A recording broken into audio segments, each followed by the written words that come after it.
कटने के 48 घंटे के अंदर अंदर उनके खाते में पैसा पहुंचाने का काम ये हमारी सरकार कर रही है।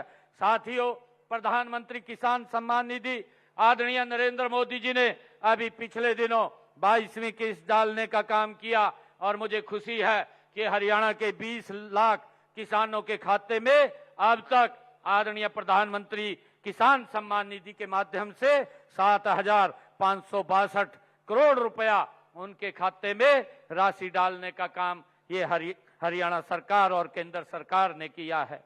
साथियों, फसल खराबा होने पर भी किसानों को उनका मुआवजा देने का काम हरियाणा सरकार कर रही है। प्रधानमंत्री फसल बीमा योजना के क्लेम के रूप में अब तक हमने हरियाणा में पिछले 11 वर्षों में 16,160 करोड़ रुपया किसानों के खाते में पहुंचाने का काम ये हमारी सरकार ने किया है। साथियों, किसानों को हमने सुरक्षित करने के लिए कि नकली बीज और कीटनाशकों पर रोक लगे, उसके लिए हरियाणा की विधानसभा में हमने एक बिल पास किया है, कानून बनाया है। और मैं यहाँ हमारे जो बीज और कीटनाशक दवाई वाले जिन्होंने आज यहाँ पर एग्जीबिशन के अंदर अपनी स्टॉल लगा रखी है, मैं उनसे भी आग्रह करना चाहूंगा कि आप इन नकली बीज व कीटनाशकों की रोकथाम में हमारे किसानों का सहयोग करें। साथियों, मुझे गर्व है कि हमारे प्रगतिशील किसान भाइयों ने सब्जी व फलों की खेती करने के लिए नेट हाउस, पॉली हाउस और हाईटेक जो ग्रीन नेट हाउस की आधुनिक तकनीकों को आज हमारे किसान अपना रहे हैं।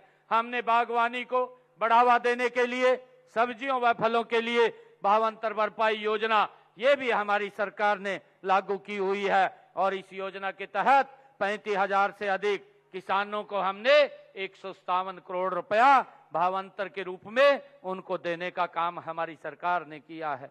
साथियों, हरियाणा देश का ये पहला राज्य है जिसने बागवानी किसानों को भी मौसम की अनिश्चितताओं के जोखिम से मुक्त किया है। इसके लिए मुख्यमंत्री बागवानी बीमा योजना में 21 फसलों को शामिल किया गया है ताकि किसान को उसका नुकसान की भरपाई की जा सके। साथियों, आप सभी जानते हैं कि मिट्टी की सेहत अगर अच्छी होगी तो फसल भी का स्वास्थ्य भी अच्छा होगा।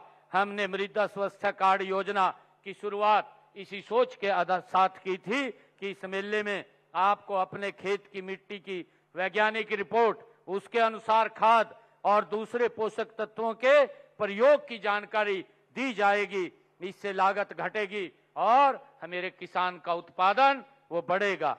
साथियों, हमने इस बजट में जो 26-27 का हमारा बजट है, इस बजट के अंदर किसान हित के अंदर हमने कुछ कदम उठाए हैं।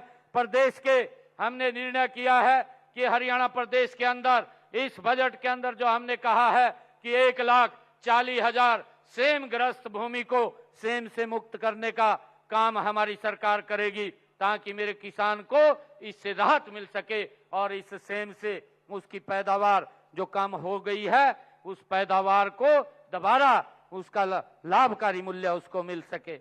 साथियों, हमने मेरा पानी मेरी विरासत योजना के तहत 2,000 रुपए प्रति एकड़ अतिरिक्त बोनस देने का भी निर्णय हमारी सरकार ने किया है।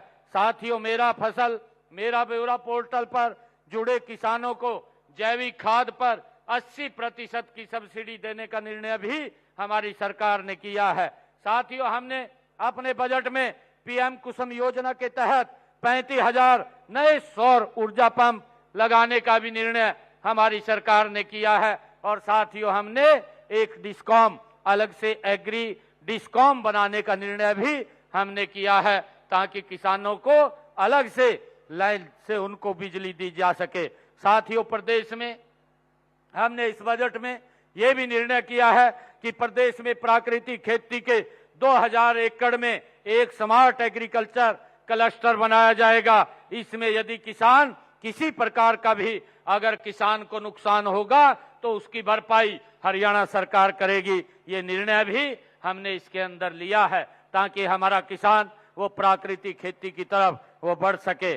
साथियों, किसानों को हमने 1 लाख विधि के से गन्ने की बजाई करने के पर भी 3,000 प्रति एकड़ की राशि को बढ़ा करके 5,000 प्रति एकड़ वो किया गया है।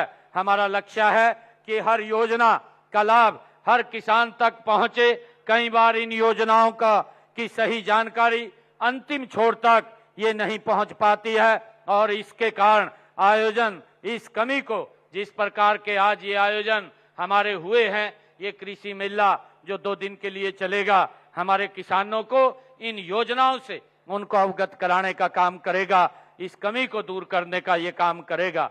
साथियों, ये मेला केवल प्रदर्शनी देखने का ये अवसर नहीं है, बल्कि यह ज्ञान का एक खजाना है। इस बात को हमने समझना है। मैं आपसे अनुरोध भी करना चाहूंगा कि आप यहां से मिली जानकारी अपनी खेती के अंदर इसको अवश्य अपनाएं। जल बचाना, मिट्टी का परीक्षण करवाना और वर्मिंग कंपोस्ट का प्रयोग करना, साथियों फसल विविधीकरण करना, ये सब कदम प्राकृतिक संसाधनों के कुशल प्रबंधन करने और किसानों की आमदनी बढ़ाने में ये कारगर सिद्ध होंगे। साथियों, मैं विशेष रूप से अपने युवा किसान साथियों से भी मैं ये कहना चाहता हूं कि कृषि में अब ड्रोन तकनीक, आर्टिफिशियल इंटेलिजेंस और डिजिटल प्लेटफॉर्म का उपयोग हो रहा है। एग्री स्टार्टअप और फूड प्रोसेसिंग के क्षेत्र में असीम संभावनाएं हैं। अगर आप युवा इस दिशा में आगे बढ़े तो आप खुद रोजगार पा सकते हैं, साथ ही दूसरों को भी आप रोजगार देने का काम कर सकते हैं। साथियों, यह कृषि मेला इसी दिशा में एक महत्वपूर्ण कदम है। मैं सभी किसान भाइयों से ये आग्रह भी करता हूं कि आप इस मेले का अधिक से अधिक आप लाभ उठाइए, वैज्ञानिकों से संवाद करें और नई तकनीकों को आप अपने खेत में अपनाएं। मैं यही कहना चाहूंगा कि हमारे किसान केवल अन्नदाता नहीं बल्कि ये राष्ट्र निर्माता भी हैं। आपकी मेहनत ने ही देश की अर्थव्यवस्था को मजबूत होती है और आपकी समृद्धि से में ही देश की समृद्धि निहित है। साथियों, हम सब मिलकर के सतत कृषि और समृद्धि की राह के इस संकल्प को जन आंदोलन बनाएं और देश के यशस्वी प्रधानमंत्री आदरणीय मोदी जी के विकसित भारत के सपने को साकार करने में अपना महान योगदान दें। साथियों, इसी विश्वास के और संकल्प के साथ मैं इस खरीफ कृषि मेले के सफल आयोजन के लिए विश्वविद्यालय प्रशासन, वैज्ञानिकों और सहयोगियों को मैं बहुत बहुत हार्दिक बधाई देता हूं, शुभकामनाएं देता हूं। और आप सब इतनी भारी संख्या में हमारी मातृशक्ति और हमारे सभी किसान भाई यहां पर आए हैं। मैं आप सब